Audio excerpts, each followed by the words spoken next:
या कार्यक्रमाची सुरुवात आपण स्वर्गीय आनंद अण्णा कोल्हापुरे यांच्या प्रतिमा पूजनाने करायची। मी सर्व संचालकांना विनंती करतो की त्यांनी प्रतिमा पूजनाने या कार्यक्रमाची सुरुवात करायची।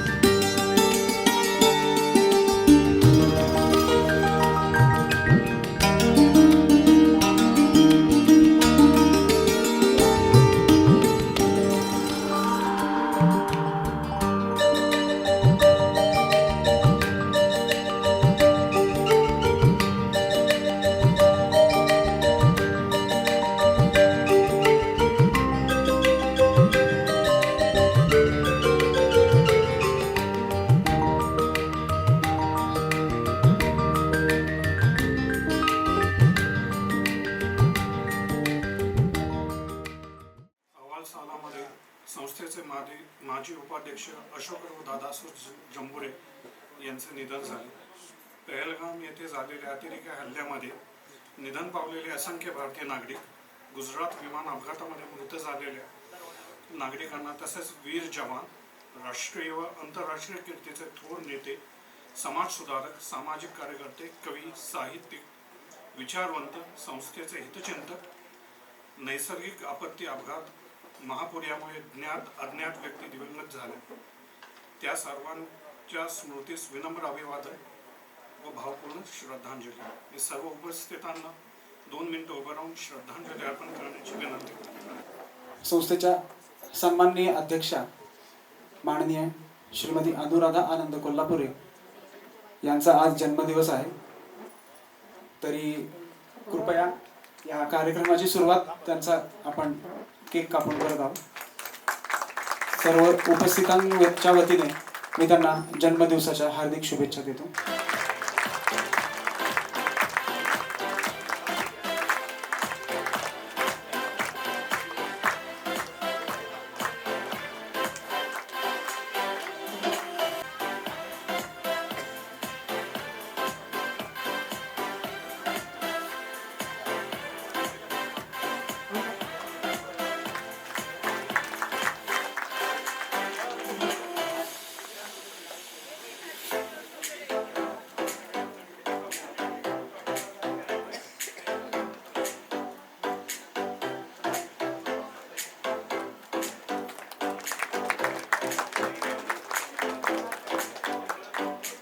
प्रास्ताविक म्हणजे काय तर हेच आपल्या हातात जो अहवाल आहे हेच माझा प्रास्ताविकाचा विषय आहे।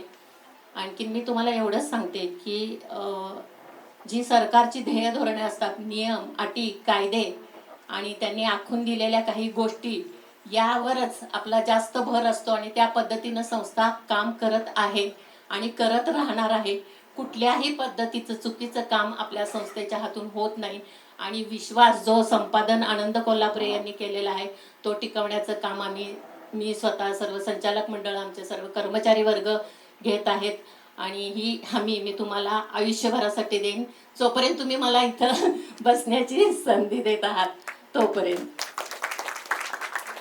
विशेष मला आता ह्या प्रास्ताविकामध्ये कौतुक करायचं म्हणजे आपलं सर्व संचालक मंडळ जे विश्वासाला पात्र आणि पारदर्शक विचारसरणीचं आहे, तसंच आमचा जो कर्मचारी वर्ग आहे। सध्या आपल्याला माहिती आहे की संस्था चालवताना पूर्वी जरा बऱ्या गोष्टी होत्या, आता या आर्थिक क्षेत्रात प्रचंड उलाढाली आणि जेवढं टेक्नॉलॉजी पुढे जाते तेवढे धोके पण निर्माण झालेले आहेत आणि खूप अडचणी संस्थेला निर्माण होत आहेत आणि खरं आर्थिक संस्था चालवणं फार अवघड आहे। अशाही परिस्थितीत काही आर्थिक संस्था टिकून आहेत आणि त्यांचं नाव टिकून आहे, त्यामध्ये आपल्या उत्कर्ष पतसंस्था संस्थेची गणना होते, ही विशेष आनंदाची बाब आहे। आपल्याला माहिती आहे की 10 शाखा आपल्या कार्यरत आहेत विविध ठिकाणी, तिथेही चांगल्या पद्धतीने काम चाललेलं आहे।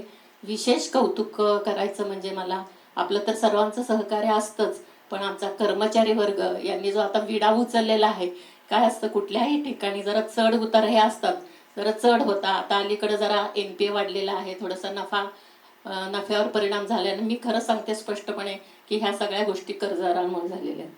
म्हणजे काही कर्जदार एवढ्या अडचणीचे आहेत आता सध्या की पळता होईल थोडी केली त्यांनी, त्यामुळं ते सगळं कव्हर करण्यात आपला सगळा वेळ जातो आणि ह्या सगळ्या गोष्टींचा मनस्ताप होत होत संस्था चालवणं तसं अवघड आहे. तरी सुद्धा आपल्या पतसंस्थेचे कर्मचारी जे पळून काम करतायत त्याबद्दल त्यांचं विशेष कौतुक करणं आपलं कर्तव्य आहे. आत्ता सध्याच्या घडीला जवळजवळ 8 कोटीचे प्रॉपर्टी आपण आपल्या ताब्यात आहे, जप्ती आहे आणि इतकं म्हणजे पळून काम करतायत की त्यांनी एक विडा उचललेला आहे.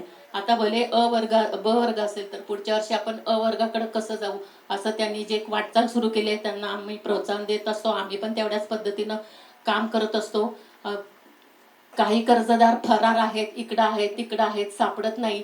तर अक्षरशः फिल्मी स्टाईल म्हणजे तुम्हाला एक एक उदाहरणं दिली तर आश्चर्य वाटेल. अशा पद्धतीने कर्जदारांना शोधून त्यांच्याकडनं वसुली करून आणि त्यांनी त्यांचं स्वतःचं काम फत्ते केलेलं आहे. एखादी पोलीस यंत्रणा काय राबवत असेल यंत्रणा की एखाद्या गुन्हेगाराला शोधताना काय कल्पना लढवल्या पाहिजे, काय केल्या पाहिजे, अशा पद्धतीचं काम सध्याच्या घडीला आपलं कर्ज विभाग करत आहे. त्यांच्यासाठी खरंच टाळ्या वाजवल्या पाहिजे. जी माणसं सापडत नव्हती वर्षानुवर्ष म्हणजे बेफिकीर बेजबाबदार कर्जदार कर्ज काढून म्हणजे ठाव ठिकाणा लागत नव्हता अशा कर्जदारांचा शोध सध्या त्यांनी लावलेला आहे आणि त्यात त्यांना यश आलेलं आहे. त्यांचं पुन्हा एकदा कौतुक आहे. विश्वासाची हमी तर आहेच आहे.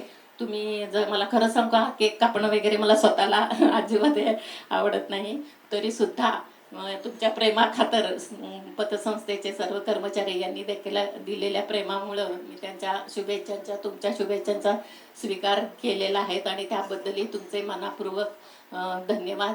आत्तापर्यंत आपली सभा ही अतिशय चांगल्या पद्धतीने आणि खेळीमेळीच्या वातावरणात झालेली आहे.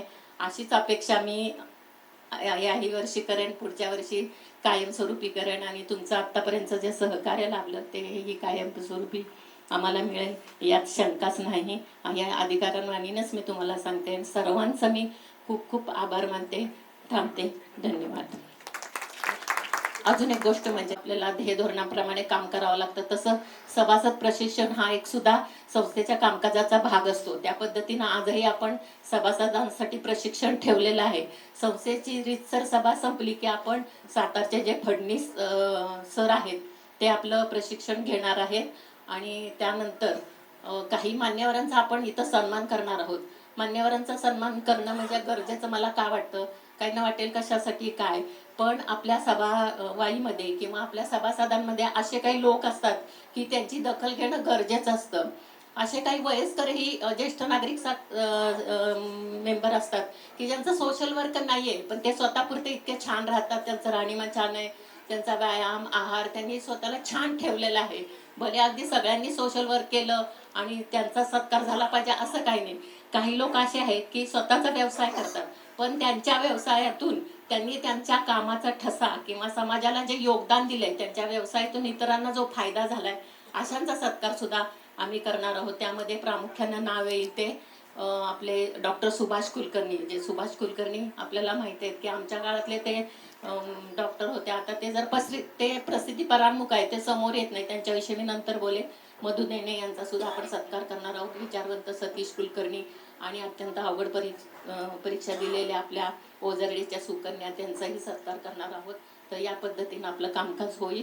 सर्वांनी शेवटपर्यंत थांबावं, अल्पपहाराचा आनंद घ्यावा आणि मग सभा संपेल. धन्यवाद. यापुढे आपण विषयपत्रिकेवरील विषयांचे वाचन सुरू करत आहोत. विषयपत्रिकेवरील पहिला विषय आहे दिनांक 28 सप्टेंबर 2024 रोजी झालेल्या वार्षिक सर्वसाधारण सभेचे इतिवृत्त वाचून कायम करणे. हा विषय वाचतायत संस्थेचे मुख्य व्यवस्थापक श्री प्रकाश पवार सर. विषय क्रमांक 1 होता 30 सप्टेंबर 2023 रोजी झालेल्या वार्षिक सर्वसाधारण सभेचे इतिवृत्त वाचून कायम करणे. त्याचे सूचक होते शिवाजी निंबाळकर सर, अनुमोदक होते राजाभाऊ खरात. विषय क्रमांक 2 31/3/2024 रोज अखेरच्या ताळेबंद व नफा तोटा पत्रकाचे वाचन करणे व स्वीकृत करणे. सूचक होते राजाभाऊ खरात, अनुमोदक होते डॉक्टर चंद्रकांत शिंदे. विषय क्रमांक 3 वैधानिक लेखापरीक्षकांचा लेखापरीक्षण अहवाल वाचन करणे व स्वीकृत करणे. सूचक होते बाळासाहेब कोठावळे, अनुमोदक होते श्री गोपाळ भिलारे. विषय क्रमांक 4 कायदा व नियम यास अनुसरून नफा वाटणीस मान्यता देणे व लाभांश जाहीर करणे. सूचक होते अविनाश जोशी सर, अनुमोदक होते राजेंद्र इथापे. विषय क्रमांक 5 सन 2023-24 करिता तयार केलेल्या अंदाजपत्रकाची व गत वर्षाच्या अंदाजपत्रकातील खर्चाची माहिती देणे व जास्त झालेल्या खर्चास मान्यता देणे. सूचक होते रामचंद्र कानडे सर व बाळकृष्ण वाघ अनुमोदक होते. विषय क्रमांक 6 संचालक मंडळ व त्यांच्या नातेवाईकांना दिलेल्या कर्जाबाबत माहिती देणे. सूचक श्री आनंद केळकर, अनुमोदक श्री शरद देसाई. विषय क्रमांक 7 सन 24-25 या आर्थिक वर्षासाठी वैधानिक लेखापरीक्षकांची नेमणूक करणे. सूचक होते बाळासाहेब वाघ, अनुमोदक होते श्री शिवाजीराव निंबाळकर सर. विषय क्रमांक 8 सन 24-25 या आर्थिक वर्षासाठी अंतर्गत लेखापरीक्षकांची नेमणूक करणे. सूचक बाळासाहेब वाघ, अनुमोदक केदार राजपूत. विषय क्रमांक 9 सन 22-23 चे लेखापरीक्षण दोष दुरुस्ती अहवालाची नोंद घेणे. विषय क्रमांक 10 होता मान्य संचालक मंडळाने सुचवलेले उपविधीतील पोटनियम दुरुस्तीस मंजुरी देणे. सूचक होते श्री नरसिंग श्रीपती पवार, अनुमोदक होते श्री आनंदराव बाबुराव गोळे. विषय क्रमांक 11 सन 24-25 करता प्रशिक्षण, कर्ज, ठेव, गुंतवणूक व वसुली इत्यादी तत्सम विषयाबाबतच्या वार्षिक धोरणांना मान्यता देणे. सूचक होते सचिन घनश्याम वाळवेकर, अनुमोदक श्री नितीन पंडित वाघचौडे. विषय क्रमांक 12 सामोपचार परतफेड योजनेअंतर्गत कर्ज खात्यामध्ये सवलत दिलेल्या व्याज रकमेची नोंद घेणे. याप्रमाणे गेल्या वर्षीची विषय पत्रिका होती. हे प्रोसिडिंग कायम करण्याची मान्यता द्यावी. मान्यता आहे. अविनाश जोशी सर, विजयसिंह पवार, बाळकृष्ण वाघ, अनिल पटवर्धन यांनी याला सूचक व अनुमोदक दिलेले आहे. सर्वांचे धन्यवाद. यापुढील विषय आहे दिनांक 31 मार्च 2025 अखेरच्या ताळेबंद व नफा तोटा पत्रकाचे वाचन करणे व स्वीकृत करणे. हा विषय वाचतायत संस्थेच्या पासिंग ऑफिसर सौ शिवानी पावशे मॅडम. नमस्कार. विषय क्रमांक 2 दिनांक 31 मार्च 2025 अखेरच्या ताळेबंद व नफा तोटा पत्रकाचे वाचन करणे व स्वीकृत करणे. पान नंबर 10-11 एकत्रित नफा तोटा पत्रक व एन नमुना 31 मार्च 2025 अखेर. उत्पन्न मिळालेले व्याज 31 मार्च 2024 13,82,90,171.22. 31 मार्च 2025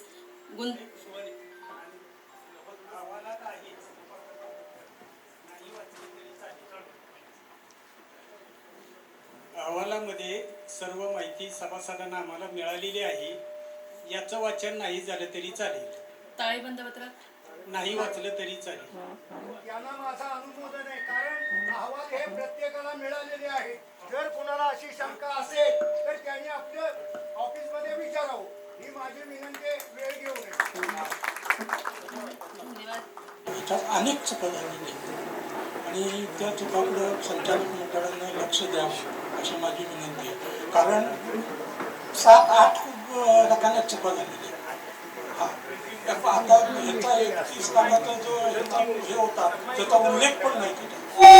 31 लाखाची जी डिपॉझिट आहे मागच्या वर्षीची, सर ते प्रिंटिंग मिस्टेक आहे. बरं का सर, प्रिंटिंग मिस्टेक आहे ना. प्रिंटिंग सांगा. नाही सांगा ना, मला काय म्हणायचं आता संशयित बुडीत कर्ज निधी हां हा निधी गेले 3-4 वर्ष 50 लाख रुपये आहे. हां हा केलेला तो एकदम 8 पट वाढला. जी ही शंका आहे माझी. ठीक आहे. जादा एनपीची जी तरतूद होती आपली ती आपण संशयित बुडीत कर्ज निधीला वर्ग केलेली आहे. ती मागच्या वर्षी केली नाही का? मागच्या वर्षी केली. मी माझ्या माहितीसाठी पण विचारतो. गेल्या 2 वर्ष आपण सर मागचं जे परिशिष्ट आहे त्या परिशिष्टामध्ये याची नोंद आहे. या दोन्हीची जर तुम्ही बेरीज घेतली तर ती दोन्हीची बेरीज योग्यच येईल. तुम्ही आम्हाला अहवाल देताना ती बेरीज तशी करून द्या ना आम्हाला. दिलेलीच आहे ना सर. परिशिष्टामध्ये वाढ झालेली रक्कम आहे. 3 वर्ष 50 लाख रुपये निधी आहे. मी काय सांगतो, 59 लाख रुपये आणि 4,18,000 रुपये आपली जादा एनपीची तरतूद होती. 8 पट एकदम वाढवली. पण जादा एनपीची तरतूद आपली निरंक झाली सर परिशिष्टामध्ये. आपण निर्णय झाले.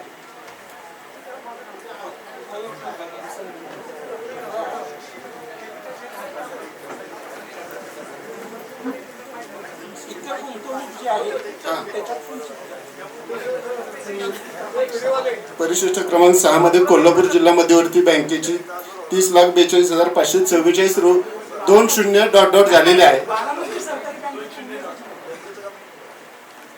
बारामती सहकारी बँकेत आपली इन्व्हेस्टमेंट नाहीये. मागच्या वर्षी आहे हो होती, यावर्षी नाहीये. असे शंका तुम्ही तुमच्या ऑफिसमध्ये जाऊन काढा. हां बोला सर. बेरीज चुकीचीच आहे. बेरीज चुकीची आहे. 40,419 रुपये होते. आणि तो पासवर्डच्या फ्लोअरचा जो हे आहे खालच्या रकान्यात आहे. आणि त्या 2 आकड्यांची पण बेरीज चुकीची. हे लक्ष द्या म्हणून बोलते मी. आम्हाला काय त्याच्यात वैभव शत्रुत्व नाही. नाहीच आहे की, आम्ही कुठं म्हणतोय, तुमच्या सूचना स्वागतार्ह आहेत. मला सांगा, इमारत आणि फ्लोरिंग काही त्या 2 आकड्यांची बेरीज सुद्धा तुम्ही कॅम्प्युटर आहे आता, तो बेरीज का चुकावी? सर, बेरीज बरोबर आहे. बेरीज बरोबर आहे. दाखवा म्हणजे तुमच्याकडे आहे ना ते आहे ना, अहवाल त्यांच्याकडे त्यांनी बघायची. दाखवा म्हणजे त्यांनी काय पुढे दाखवा. हा तेच की. 24 इथं दाखवलेलंच बघणार ना. जाऊ दे सर, मला पण तुम्ही माझ्यापेक्षा फार तिथं आता ही दोन बेरीज दाखवली. मग आता ही बेरीज इथे कसं दाखवते? या आकड्याची बेरीज ही बर सर, नफा तोटा ताळेबंदामधील आकडे ग्राह्य धरावेत माझी विनंती आहे. नाही, तुम्ही आम्हाला अहवाल घेताना तुम्ही आम्हाला अहवाल व्यवस्थित दिला पाहिजे असं आमचं म्हणणं आहे. आता बहुनाच सांगायचं झालं तर गेली 2 वर्ष ज्या वेळेला कर्जाचा विषय असतो त्यावेळेला एनपीएफ साठी किती तरतूद केली हा विषय मांडला जातो. ह्या केपेच्या अहवालात तो नाहीये. आपली अतिरिक्त गुंतवणूक आहे का? अतिरिक्त नाही, मागच्या वर्षी पण आणि त्याच्या मागच्या वर्षी पण आपण तरतूद केलेली होती हो, केलीच होती. कर्जाच्या हो. कर्ज म्हणून आम्हाला जो तुम्ही सुद्धा देतात त्याच्यात नाही. ह्या केपेला काही केलेलं नाही का आपण? केलेली नाही, कारण की ती अतिरिक्त आहे. या वर्षी शासनानंच एनपीची ज्या मार्गदर्शक सूचना आहेत त्यामध्ये पर्सेंटेज वाढवलेले आहेत. म्हणजे गेल्या वर्षी 50% प्रोव्हिजन होती, ती या वर्षी 60% प्रोव्हिजन झाली. म्हणजे ऑलरेडी 10% त्यात राईज झालेली आहे तरतुदीमध्ये. आपली आवश्यक गुंतवणूक, आवश्यक एनपीची प्रोव्हिजन आहे 2,91,00,000 रुपये. आपली एकूण तरतूद आहे 8,31,00,000. म्हणजे आपली जवळपास 3 पट जास्त आहे. तर ज्यावेळेस अतिरिक्त प्रोव्हिजन आहे त्यावेळेस करायची गरज नाही. आणि या तुम्ही काही मला हे सांगायचं 19,919 रुपयाचा फरक आहे. तेच सांगतोय मी, असं फरक नको यायला ना. मी तेच सांगतो. 19,919चा फरक आहे. येऊ नये ना परत. पुढील वर्षी सर चुका होणार नाहीत याची मी ग्वाही येऊ नये, देतो. पण झालेल्या मान्य सुधारले जातील ना. मान्य. तुम्ही सांगितलं हे. असं ते काय. माझ्या नाही नाही, तुमच्या सूचनांचं स्वागतच आहे सर, कारण की ह्या छोट्या पण करेक्शन राहायला नाहीत पाहिजे. या विषयाशी आम्ही सहमत आहोत. यापुढील विषय क्रमांक 3 आहे. सन 2024-25 वैधानिक लेखापरीक्षकांचा लेखापरीक्षण अहवाल वाचन करणे व स्वीकृत करणे. हा विषय वाचतायत संस्थेचे संचालक श्री मदनकुमार सळावेकर सर. विषय आहे तो विषय वाचण्यापूर्वी एक मी निवेदन करू इच्छितो. आपल्या संस्थेच्या अध्यक्षा अनुराधा कोल्हापुरे यांचे कन्या इंदुमती हिच्या संबंधामध्ये एक निवेदन आहे. National law school of India university या भारतातील अव्वल मानांकित कायदा विद्यापीठातून इंदुमती कोल्हापुरे म्हणजे मलुस्टे हिने ग्राहक कायदाविषयक पदव्युत्तर पदविका अभ्यासक्रमामध्ये भारतामध्ये पहिला क्रमांक प्राप्त केला आणि त्याबद्दल सर्वोच्च न्यायालयाचे न्यायाधीश माननीय सूर्यकांत यांच्या हस्ते तिला बंगळूर येथे प्रमाणपत्र प्रदान करण्यात आलं आहे. त्याबद्दल आपण सर्वजण तिचं मनपूर्वक अभिनंदन करूया. टाळ्या वाजवून.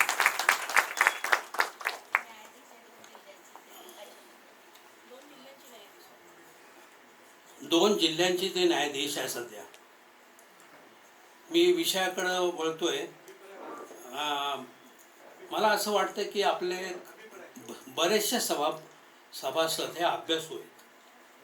त्या विषयाचा अभ्यास करून इथं काही मतं मांडतात, हे अतिशय चांगलं आहे. हां, तर या ठिकाणी अभिप्राय जो आहे तो मी वाचतोय, पण तोही त्यातल्या त्यात थोडक्यात मी वाचण्याचा प्रयत्न करतोय. आर्थिक हिशोबपत्रके ही संस्थेच्या व्यवस्थापनाची जबाबदारी असून आमच्या लेखापरीक्षणास बांधील राहून आर्थिक अभिप्रायास आम्ही जबाबदार आहोत.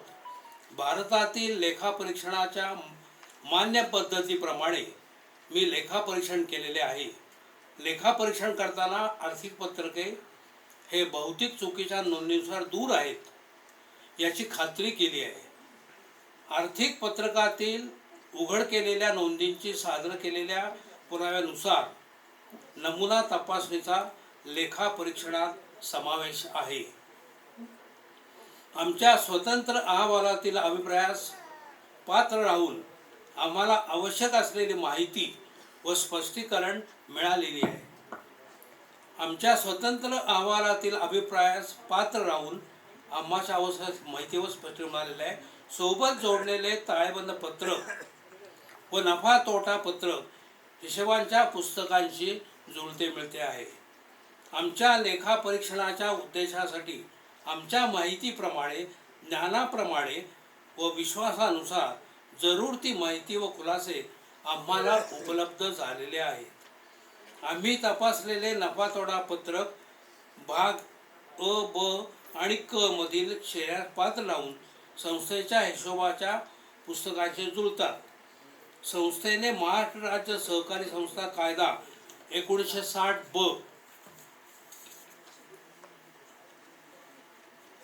आम्ही तपासलेले नफा तोटा पत्रक भाग अ, ब मध्ये शेऱ्यास पात्र राहून संस्थेच्या हिशोबाच्या पुस्तकांशी जुळतात.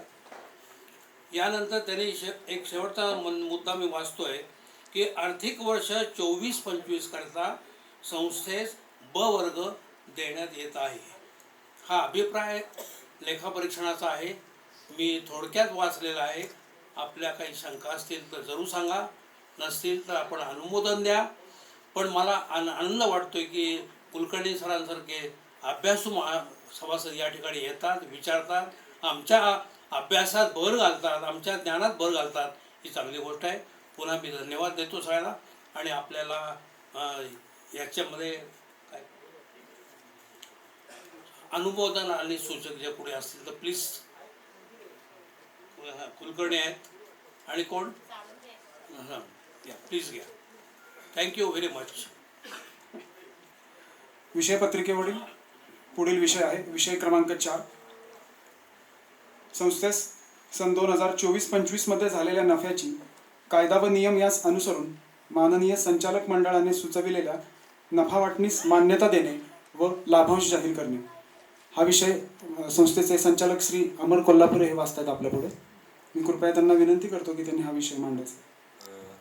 सर्व सभासदांचे स्वागत. मी अमर कोल्हापुरे.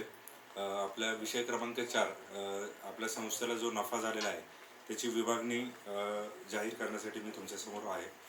तर यावर्षी आपल्या संस्थेला 2024-25 मध्ये लेखापरीक्षक यांनी केलेल्या शिफारसीनुसार निव्वळ नफा रुपये 1,37,37,143 रुपये 44 पैसे इतका झाला आहे. संस्थेने यावेळी सभासदांना 10% लाभांश देण्याचे संचालक मंडळ सभा दिनांक 23/8/2025 ठराव क्रमांक 8 ने शिफारस केलेली आहे. हां, तर सदर नफ्याची विभागणी खालीलप्रमाणे मी करतोय.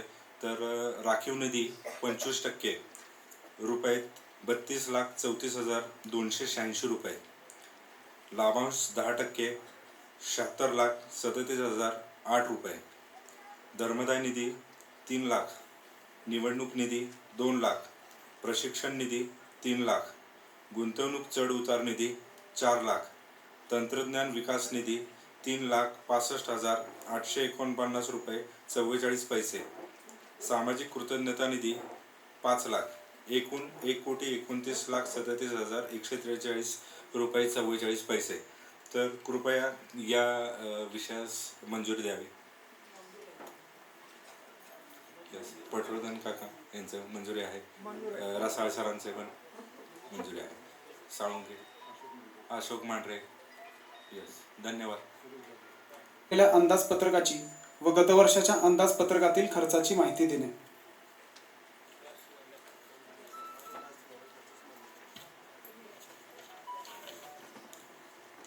प्रथम उत्पन्नाचा तपशील मी वाचतो. सन 2025 मध्ये कर्जावरील व्याज हे 12 कोटी इतकं अंदाजे उत्पन्न होतं. सन 2024-25 मध्ये प्रत्यक्ष उत्पन्न 11 कोटी 29,19,460 रुपये 15 पैसे इतके झाले. ते 70,80,539 रुपये 85 पैसे इतके कमी झालेले आहे. सन 2025-26 साठी अंदाजे कर्जावरील उत्पन्न आहे 15 कोटी रुपये. गुंतवणुकीवरील व्याज 31/3/25 अखेर अंदाजे उत्पन्न होते 4 कोटी रुपये. प्रत्यक्ष उत्पन्न झालेले आहे 3,77,72,458 रुपये, जे 22,57,542 रुपयांनी कमी झालेले आहे. 31/3/2026 अखेर अंदाजित उत्पन्न आहे 48 लाख रुपये.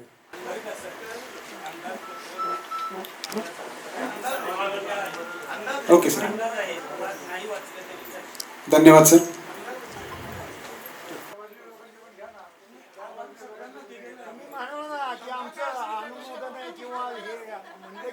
अंदाजपत्रकाबाबत कोणाला काही शंका असतील तर कृपया विचारू शकता आपण. दिनांक 31/3/2024 अखेर अहवालामधील पान क्रमांक 4 वरील माहिती आहे. दिनांक 31/3/2024 अखेर संचालक यांची कर्जे आहेत 10,14,496 रुपये.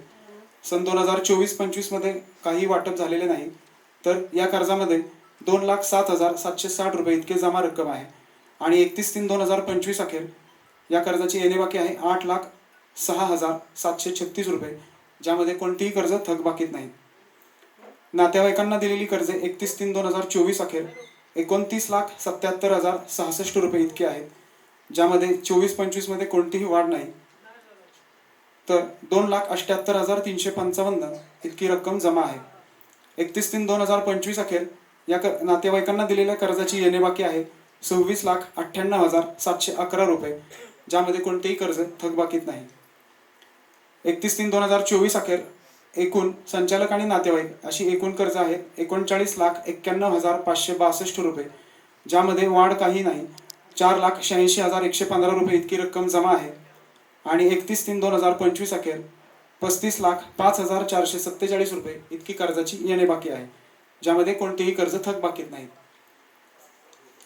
कृपया यास मान्यता द्यावी. साहेबांचं नाव घ्या की. सूचक सुरेश जाधव सर, अनुमोदन मधून येणे सर. आनंद कोल्हापुरी साहेबांनी जे ही संस्था फॉर्म केली आणि छोटंसं रोपटं लावलेलं, तिथे वृक्षवृक्ष झालेलं आहे, त्याच्याबद्दल सर्व संचालक मंडळांचं मी अभिनंदन करतो.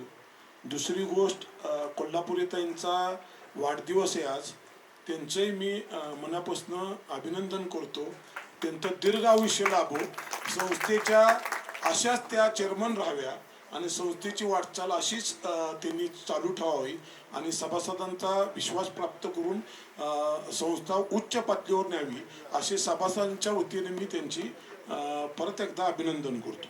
आता संचालक मंडळ आणि नातेवाईकावरचा जो कर्जाचा कॉलम आहे, माझं त्याविषयी काय ऑब्जेक्शन नाही आहे कुणाचं संचालकांना कर्ज द्यायचं नाही करायचं, पण माझी एक सभासदांच्या वतीनं विनंती आहे की आपण एखाद्या संस्थेचं जेव्हा संचालक होतो तेव्हा एक पथ्य पाळलं पाहिजे की संचालकानं कुठलंही कर्ज उचललं नाही पाहिजे. कारण त्याचं कारण असं आहे की आपण ज्या खुर्चीवर बसतो ना, त्याची विश्वासार्हता जर टिकवायची असतील सभासदांवर, तर त्या संस्थेच्या संचालकांनी पथ्य पाळलं पाहिजे की त्या संस्थेत निदान त्यांनी कर्ज उचललं नाही पाहिजे. ती कुठेही बँकेत जा, दुसऱ्या संस्थेत कर्ज उचला, त्याच्याबद्दल आमचं काही ऑब्जेक्शन नाही. पण काय होतं, संस्थेच्या संचालकांनी तिथं कर्ज उचललं की तो बेनिफिशरी ठरतो की हा त्या संस्थेचा संचालक म्हणून इनडायरेक्टली फायदा घेतोय.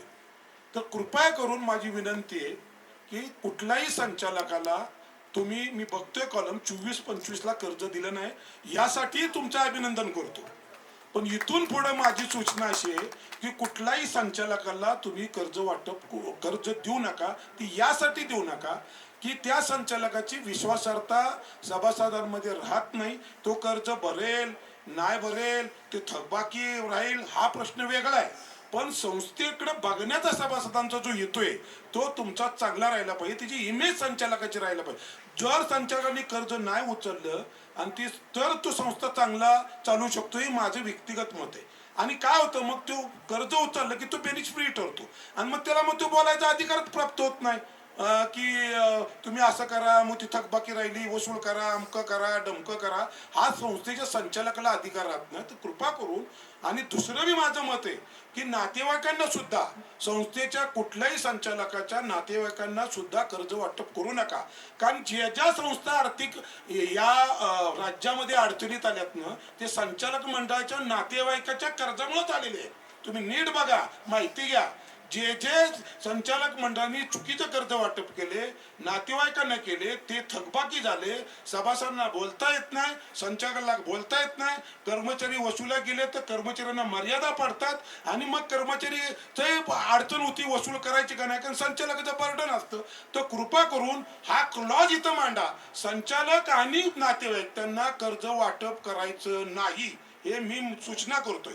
आणि दुसरी माझी सूचना आहे, संचालक आता मी कसं आहे, मी हा प्रश्न उपस्थित करतोय, मग बोलायचा अधिकार काय ही तुम्हाला सांगतो. मी संस्थेचा कर्जदार होतो, मी सगळं कर्ज फेडलंय. संस्थेनं मला मदत केली वेळोवेळी, त्याची मला जाण आहे. ती जाणपोटी माझे जेव्हा आर्थिक परिस्थिती सुधारली, मी संस्थेत ठेव ठेवली आणि अशी ठेव ठेवली की कौतुकास्पद ठेव ठेवली आम्ही.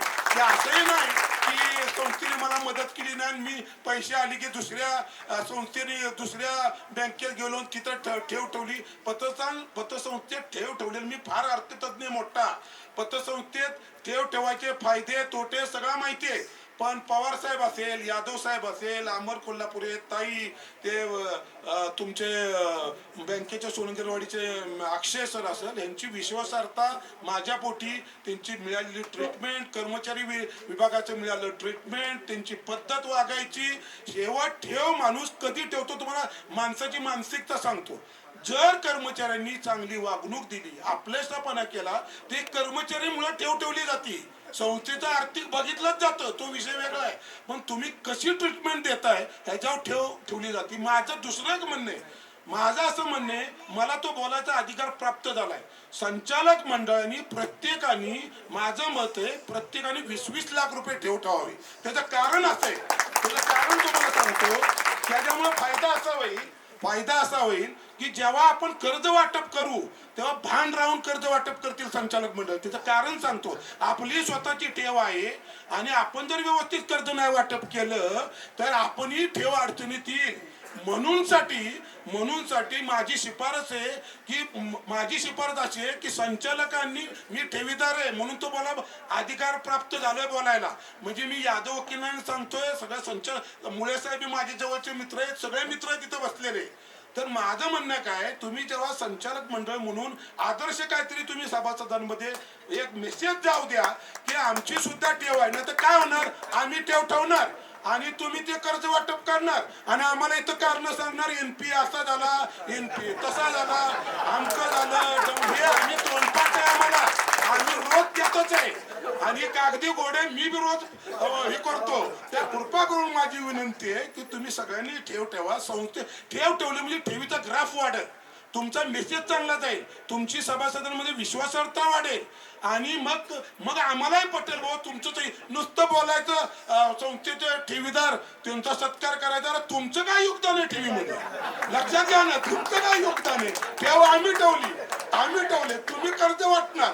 आणि दुसरा बी विषय, 5 मिनिटं, दुसराही विषय असा आहे, दुसरे कौतुक करण्यासारखं 2-3 विषय आहेत, ते मी बोलून घेतो कारण मलाही जायचे बाहेर. की संस्थेनं कर्ज वाटप करताना सोने घाणचं जे कर्ज वाटप केलं 40 कोटी रुपये, ऐकण्यासारखा विषय. अतिशय कर्ज वाटप सेक्युअर्ड कर्ज वाटप आहे. 40 इतर कुठल्या तरी सभासदांना कर्ज वाटप करायचं, त्याच्या घरी जायचं वसुलीला, ते ताप देत बसणार, ते वायदे करत बसणार. त्यापेक्षा सोने घाणचं जे कर्ज वाटप आहे हे सिक्युअर्ड कर्ज वाटप आहे. त्यामुळं संस्थेला व्याज चांगलं मिळतं आणि परतावा, कर्जाचा परतावा 100% मिळतो. आणि सहसा कुठलाही सभासद सोनं स्वतःचं ठेवलेलं व्यवहारापोटी जाऊन देत नाही. जरी उशीर झाला किंवा काही कारणामुळे त्याला वेळ गेला तरी तो जुनं नवं करतो आणि त्याच संस्थेचा फायदा होतो. तर 40 कोटी रुपये त्यांनी इन्व्हेस्ट केलेत किंवा कर्ज केलेत, हे अतिशय चांगले संस्थेच्या हिताच्या दृष्टीनं, संस्थे फ्युचरमध्ये चांगल्या गोष्ट आहे. इतर कुणाला तरी कर्ज वाटप करायचं आणि त्याची वाट बघत भाषण त्याच्या दारात जायचं, त्याच्यापेक्षा सोनेगांमध्ये जे इन्व्हेस्ट केले अतिशय समयसूचकता आणि व्यवहारी पावलं त्यांचं, त्याच्याबद्दल मी संचालक मंडळाचा आभार मानतो. आणि विशेष करून पवार साहेबांनी ही संस्था अतिशय चांगली चालवलेली आहे. आणि ऐका, चुका होतात, शेवट माणूस संस्था जेव्हा चांगली चालवायची चुकाही होतातच साहेब. चुकावरनच माणूस आता तुम्हाला सांगतो ब वर्ग मिळाला. ही ब वर्ग का मिळाला? आता तुम्ही म्हणाल ही ब वर्ग काय न वर्ग, ब वर्ग मिळायला कारणीभूत तुमचे सभासद कर्जदार आहेत. ज्यांनी कर्ज वेळेत फेडलं नाही, कर्ज वेळेत नाही फेडलं की एनपीए वाढला, एनपीए वाढला की अ वर्गाचा ब मिळाला. आपल्या हातात आहे ते ब वर्गाचा, क वर्ग, ड वर्ग हे सभासदांच्या हातात आहे. कृपा करून संस्थेचं कर्ज वेळेत भरा, म्हणजे आपल्याला पुढच्या वर्षी ताटपणे अ वर्ग मिळवता येईल आणि परत आपल्या संस्थे भरभराटीला जावी. मला बोलण्याची संधी दिली तर संचालक मंडळाचे मी आभार मानतो. कर्जाच्या 5% कर्ज, तारणी कर्ज देता येतात. आपलं हे प्रमाण एकदम नगण्य म्हणजे 0.30 पैसे आहे आणि पुढील वर्षामध्ये तो कॉलम रिकामा झाला असेल, मी हे तुम्हाला ग्वाही देतो. चालू आर्थिक वर्षात आपण कोणतेही कर्ज वाटप केलेलं नाही, पण पुढील वर्षामध्ये ते निरंक होईल. दुसरा विषय आहे तुम्ही संचालकांच्या ठेवींचा. किमान एकूण ठेवीमध्ये संस्थेच्या सर्व संचालकांच्या 5% तरी ठेवी आहेत. वाढणं असंच आव्हान सर्व सभासदांना आहे की संस्थेची या चालू आर्थिक वर्षामध्ये मागील 5 महिन्यामध्ये 8 कोटी रुपयाने ठेवी वाढलेल्या आहेत आणि 12 कोटी रुपयानं कर्ज वाटलेले. एकूण या आर्थिक वर्षामध्ये 5 महिन्यामध्ये आपली 20 कोटी रुपयानं व्यवसायाची वृद्धी झालेली आहे. त्याबद्दल सर्व सभासदांचे आभार. त्यांनी व्यवस्थित सगळे अभ्यासूत मुद्दे सुद्धा मांडणी केली सगळ्या मुद्द्यांची. आणि त्यांनी 2 गोष्टी बोलल्या त्या मनाला भावल्या. एक तर ब वर्गाचा वर्ग पुढच्या वर्षी झालेला असेल हे अंतर्गत खात्री मला आहे, त्याबद्दल तुमचं ॲडव्हान्समध्ये अभिनंदन. आणि 15% डिव्हिडंड द्याल त्यासाठी डबल ॲडव्हान्स अभिनंदन. तिसरी आणि महत्त्वाची गोष्ट त्यांनी बोलली की संस्था जी पुढे चाललेली आहे ना, त्याचं खरं कारण तुमचं सक्षम संचालक मंडळ आणि उत्स्फूर्तपणे सेवा देणारे तुमचे सर्व कर्मचारी वृंद, त्याचं नेतृत्व पवार साहेबांच्याकडे, त्यामुळे त्यांचं डबल अभिनंदन. त्याच्यासोबत आमचे लांजेकर साहेब असतील किंवा मराठे साहेब असतील, सगळ्यांनी अतिशय चांगल्या पद्धतीनं कार्यकर्तृत्व गाजवत असतात. विशेष सलोख्याचे संबंध प्रत्येक ग्राहकाशी ठेवत असतात. ते तिथे 1 कोटी रुपये काकांनी ठेवले आणि समजा माझ्याकडे 5,000 रुपये ठेवले म्हणून तसला दुजा भाव नसतो संस्थेत कुठल्याही पद्धतीचा. ठेवा. आता गोष्ट नंबर 2 अशी की अण्णांच्या ज्या स्मृती स्मरून सांगतो की त्यांच्या पद्धतीने जी संस्था चालत होती त्या काळामध्ये आता जवळपास आपण 80% तसे पोहोचलेलो आहोत. जेव्हा ही संस्था मल्टी स्टेट आणि मल्टी शेड्यूलचं सिंहासन तुमच्या सगळ्यांच्या खुर्चीखाली असेल आणि तुमच्या डोक्यावरती तो चांगला ताज असेल, त्यावेळेस आम्हालाही अभिमान वाटेल. आणि लवकरात लवकर 2,000 कोटीचा संमिश्र व्यवसाय झाला असा एक जाहीर फलक लागावा संस्थेचा. आम्ही आमच्या खर्चानं तो लावू, तुम्ही टप्पा पूर्ण करा. त्यासाठी सगळ्यांचं अभिनंदन. आणि संस्था अतिशय उत्कृष्टपणे चालवली. तुमची कार्यक्षमता दिवसेंदिवस भरत राहो, उभरत राहो, उत्कर्षाचा उत्कर्ष होत राहो, यासाठी मनस्वी शुभेच्छा. धन्यवाद. आणि खरोखरच छान वाटलं. तुम्ही म्हटलं ना 15% लवकरच ती वेळ येणार याची मी ग्वाही देते. आणखीन अ वर्गात तर जाणारच आहे. मी म्हटलं ना बिझनेसमध्ये सगळीकडे चढ उतार असतात, त्याला काही विशिष्ट असं कारण असतं नसतं, पण ती वेळ लवकरच येईल असं मी तुम्हाला नक्की नक्की नक्की. धन्यवाद. सन 2025-26 या आर्थिक वर्षासाठी शासन नामतालिकेतील वैधानिक लेखापरीक्षकांची नेमणूक करणे हा विषय वाचतायत संस्थेचे सन्माननीय उपाध्यक्ष ॲडव्होकेट श्री रमेश यादव सर. नमस्कार. आपली 27वी वार्षिक सर्वसाधारण सभा आहे आणि माझ्याकडे हा जो विषय आहे तो सन 2025 आणि 2026 या आर्थिक वर्षासाठी शासन नामतालिकेतील वैधानिक लेखापरीक्षकाची नेमणूक करण्याबाबतचा आहे. या कालावधीकरता आपल्या संस्थेकडे 5 लोकांचे अर्ज आलेत. एक मेसर्स टेप and associate Pune, messrs Sujata Gunjal and associate Pune, CA USA Kataria Satara, प्रास असोसिएट LLPचे CA JJ रणदिवे आणि 5वा जो अर्ज आला तो शिंगटे अँड असोसिएट पुणे. ह्या 5 लोकांचे अर्ज ह्या 2025 आणि 2026 या आर्थिक वर्षाच्या वैधानिक लेखा परीक्षणाच्या कामी त्यांना नेमणूक करण्याबाबतचे अर्ज आलेले आहेत.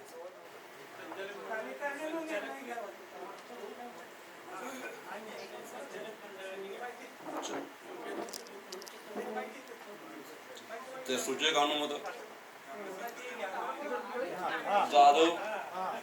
3 वर्ष झाले असतील तर दुसऱ्या ऑडिटरचा विचार करावा.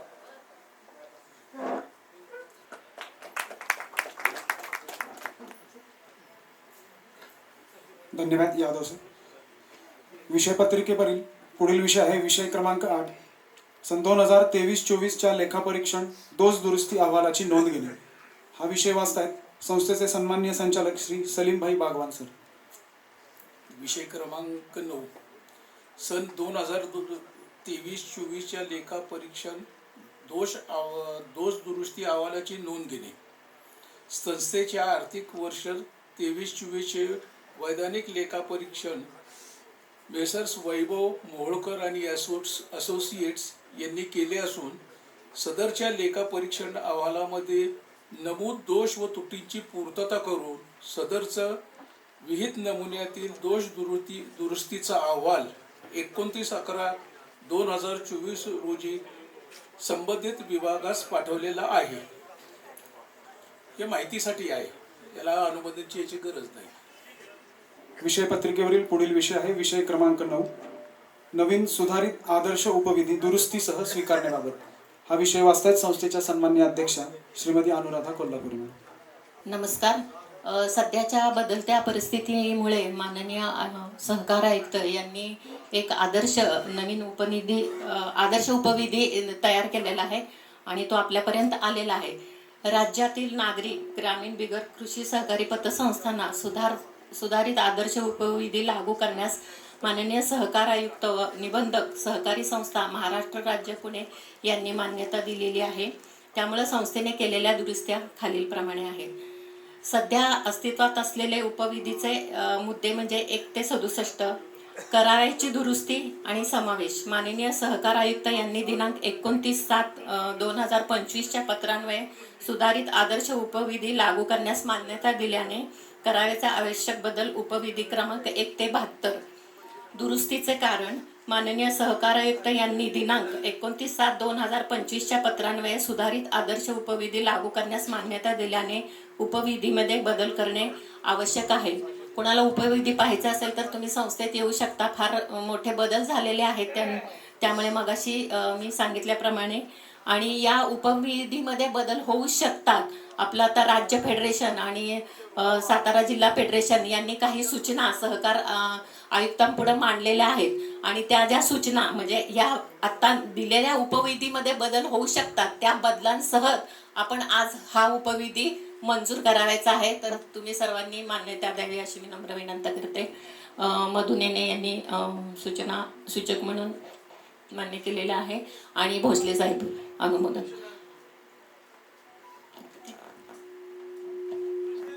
हां, दुरुस्तींसहित. धन्यवाद. हो, तो मंजूर करायलाच लागणार आहे. ठीक आहे, धन्यवाद.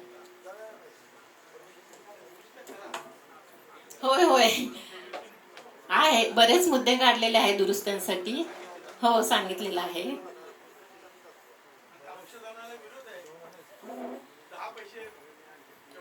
हो, मेन मुद्दा म्हणजे अंशदानाचा आहे. सध्याचा अगदी चर्चेचा विषय अंशदानाचा आहे.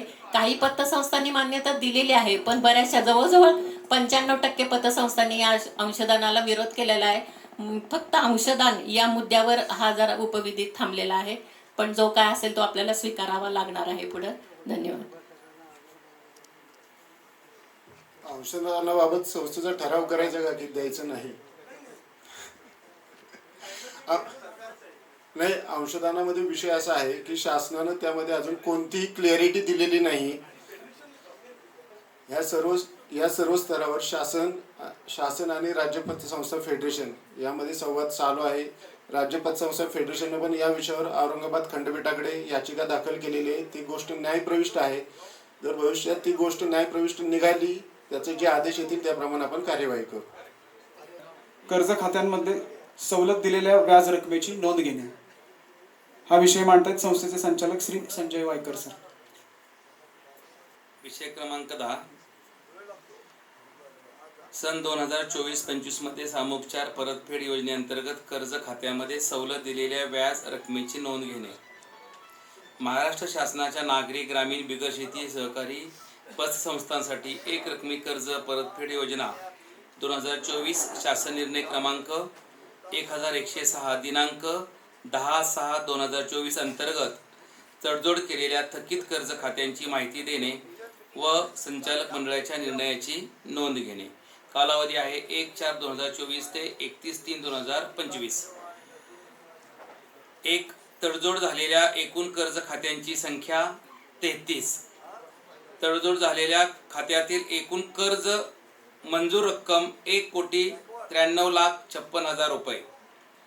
तडजोड झालेल्या खात्यावरील दिनांक 31/3/2025 अखेरचे एकूण येणे मुद्दल अधिक व्याज 1,97,41,41,121. संबंधित तडजोड खात्यावर आजपर्यंत एकूण येणे व्याज 30,91,339 रुपये. संबंधित तडजोड खात्यामध्ये आजपर्यंत वसूल झालेली रक्कम मुद्दल अधिक व्याज 73,60,201 रुपये. संबंधित तडजोड खात्याची आजपर्यंत एकूण येणे रक्कम 1,57,41,121 रुपये. संबंधित तडजोड खात्यावर पतसंस्थेने दिलेली येणे व्याजातील एकूण सूट 50,46,177 रुपये ही आपल्याला माहितीसाठी सांगितलेलं आहे.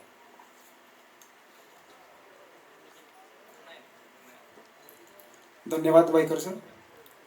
विषय पत्रिकेवरील पुढील आणि शेवटचा विषय आहे माननीय अध्यक्ष यांच्या परवानगीने आयत्या वेळी येणाऱ्या विषयांवर चर्चा करणे व विचारविनिमय करणे. सभासदांना काही प्रश्न विचारायचे असतील तर त्यांनी विचारायचे. करतात, नवजुनं करतात, काही वर्षानं करतात, परंतु सांगायचं तात्पर्य असं आहे जे कायद्यात बसल असं तुम्ही करा. पण माझं एक असं म्हणणं आहे की जर 2 आणि 3 महिन्यानं जर कर्ज नवजुनं होत असेल तर फक्त पिशवी बदली करायची असती. ती सोनं काय त्या ग्राहकाच्या हातात दिलं जात नाही, तो काय बाहेर त्याचं व्हॅल्युएशन करून आणत नाही. मग पिशवी नुसती बदली करायची असती तर माझी एक तुम्हाला विनंती आहे की जो आपलं स्टेशनरी खर्च होतो ते लावली काही हरकत नाही, पण सोनारांचा जो निधी आहे तो जो तुम्ही देताय त्यात काहीतरी थोडा बदल करा. कारण सोनं तेच तुमच्याकडेच आहे, त्या ग्राहकाच्या हातात दिलंच जात नाही. तिथं फक्त पिशवी बदली करायची, त्याची सही घ्यायची आणि कस्टडीमध्ये ठेवायचं. तर जर तुमच्या यानं जर होत असेल तर माझी एक विनंती आहे की सर्व सभासदांच्या दृष्टीनं ते बरं होईल. काही कमी यात केलं, जर सोनारांची टक्केवारी जर कमी केली तर बरं होईल अशी माझी सूचना आहे. ते तुम्ही जर नियमात बसायचं असेल तर करावी ही माझी विनंती.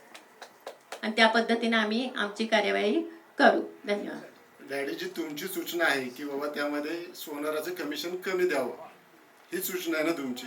कारण की त्याला कमिशन तर द्यावं लागेल, कारण की फ्री ऑफ कॉस्ट कोणी करणार नाही. ज्यावेळेस कर्ज रिन्युअल होतं त्यावेळेस त्याचा अर्ज बदलावा लागतो, पिशवी बदलावी लागते आणि सोनाराचं त्याच्यावर सही शिक्का नसेल तर ते सोनंदाराने, आणि आपल्याला 1 वर्ष मुदत असताना तुम्ही 3 महिन्यात का रिन्युअल करताय? वाढवून मिळतं ना कर्ज, ते कर्ज वाढवून मिळतं ना की सोन्याचा दर वाढला. मग आता हा स्वार्थात परमार्थ आहे ना काका, हा स्वार्थात परमार्थ आहे ना. आपल्याला कर्ज वाढून मिळते तर त्याला कमिशन जाणार ना. ठीक आहे, त्यांच्या भावना चांगल्या आहेत त्यामागच्या. तसा मुलाचा आणि बापाचे शेअर एक असले 1,000 2,000 झाली रक्कम तुम्ही का चार्ज देत नाही? कारण मागच्या वेळेला ते म्हणले की तुम्ही अर्धी कापून खाल अशा मॅडम मला बोलल्या. मी तुम्हाला खरं बोलतोय. एक मिनिट मी नाही ऐकून घेणार. मी काय बोलले मी तुम्हाला बोललो होता, मी तुम्हाला भेटलो होतो माहिती देऊन. तुम्ही बोलू नका. 1 मिनिट. मी मान्य करणार नाही बरं का माझ्याविषयी कुणी काही बोला. मी संयम ठेवून बोलत असते. मग आता मला आवाज चढवू नका. मी वयस्कर तुम्ही ऐका, मी तुमच्या वयाचा सन्मान करते, आदर ठेवते, पण तुम्ही जे बोलताय ना माझ्याविषयी मॅडम मला असं बोलल्या, मी मान्य करणार नाही. तुम्ही मला रस्त्यात भेटलेला होता, त्यांनी तुम्ही मला सांगितलं की असा असा प्रॉब्लेम आहे. म्हटलं जे काय आहे ते आम्ही संस्थेत जाते, माहिती घेते आणि त्या पद्धतीने तुम्हाला जर तुमच्यावर अन्याय झाला असेल तर चादर देण्यात येईल असं सांगितलेलं होतं. पण मी संस्थेत माहिती घेतली.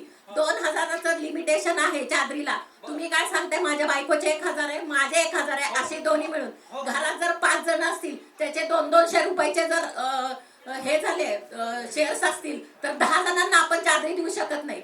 जे काय असेल ते नियमाप्रमाणे केलेले. तुम्ही तुमचे शब्द मागे घ्या, मागे घ्या. मला जे काय आता बोलला ना तुम्ही तुमचे शब्द मागे घ्या. मला मी अशी डळमळीत नाहीये. मोठी संस्था चालवायची, मला कोणी काही बोललं तर मी ऐकून घेणार नाही. तुमची सूचना मान्य आहे, तुम्ही बोलू शकता, तुम्ही सभासद आहात, सांगू शकता की द्या, असं करायला हरकत नाही, तसं करायला हरकत नाही, आपण मार्ग काढू. पण मला असं असं बोलल्या ते तुम्ही बोलला शब्द मागे घ्या. धन्यवाद. काय चादरी तुम्ही संस्थेत या, आपण पुन्हा एकदा त्याच्यावर अभ्यास करू आणि मग ठरवू. ओके. आहे शाखा वाढलेल्या आहेत, कर्मचाऱ्यांची संख्या वाढलेली आहे. उलट ग्रुपिझम असतं ना, एकेकाचे फोटो देण्यापेक्षा एकत्र फोटो देणं हे फार चांगलं वाटतं मला. ग्रुप फोटो आहे आणि पानांची संख्या वाढणार आहे, खर्च वाढणार आहे. ओके ओके, बघू आपण त्या पद्धतीनं. चालेल चालेल, हरकत नाही. सूचना चांगली आहे तुमची, करूया आपण. ओके. एकत्र फोटो देऊन हम सब एक है दाखवता येते, युनिटी दाखवता येते. बरोबर आहे काका, गेल्यास तुमची सूचना होती फोटो आणि शाखांचे पत्ते असावेत. आता यामध्ये शाखेचे पत्तेही टाकलेले आहेत आणि ग्रुप फोटो घेतलेला आहे. फोटो म्हणजे ग्रुप फोटो नव्हे पवार साहेब. तुम्ही काहीतरी आमची समजूत. अहो, तुम्ही आमच्या सर्वांसाठी बोलता, ही तुमची मान्य आहे मला, परंतु कर्मचाऱ्यांचे फोटो यावेत की नावासह की त्याच्यामुळे आम्हाला पण हे बाबा हा पवार साहेब नसतील तर आता आपण इथेच अल्पोपहार करणार आहोत आणि तिथून पुढे आता आभाराचा कार्यक्रम होईल, सत्काराचा कार्यक्रम होईल, त्यानंतर नाश्ता आणि नाश्त्यानंतर सभासदांचं प्रशिक्षण याच ठिकाणी याच वेळी होईल. याच ठिकाणी शुभेच्छा देतो. लाभोत सारी सुखे आपुल्याला या विश्वात, सहज पूर्ण व्हावे आपुल्या आयुष्याचे शतक, उत्तम आरोग्य आणि मनशांती मिळो आपुल्याला. याच शुभेच्छा आपुल्या या वाढदिवसाला. वाढदिवसाच्या हार्दिक हार्दिक कोट्यावधी शुभेच्छा. यापुढे सभासद यांचा सन्मान सोहळा या ठिकाणी पार पडतो. प्रथम संस्थेतील आदर्श जामीनदार यांचा सन्मान या ठिकाणी संस्थेतर्फे करण्यात येणार आहे. ज्याप्रमाणे कर्ज परतफेडीसाठी महत्त्वाचा आहे, त्याचप्रमाणे त्या कर्जास असलेले जामीनदार हे देखील तितकेच महत्त्वाचे आहेत. आणि याचेच भान ठेवून कर्ज वसुलीसाठी विशेष प्रयत्न केलेले 2 जामीनदार आहेत, ज्यांना आपण आदर्श जामीनदार या पुरस्काराने सन्मानित करत आहोत. प्रथम श्री आनंदा सनस यांना मी विनंती करतो की त्यांनी आपला सन्मान स्वीकारण्यासाठी पुढे यायचे. श्री आनंदा सनस.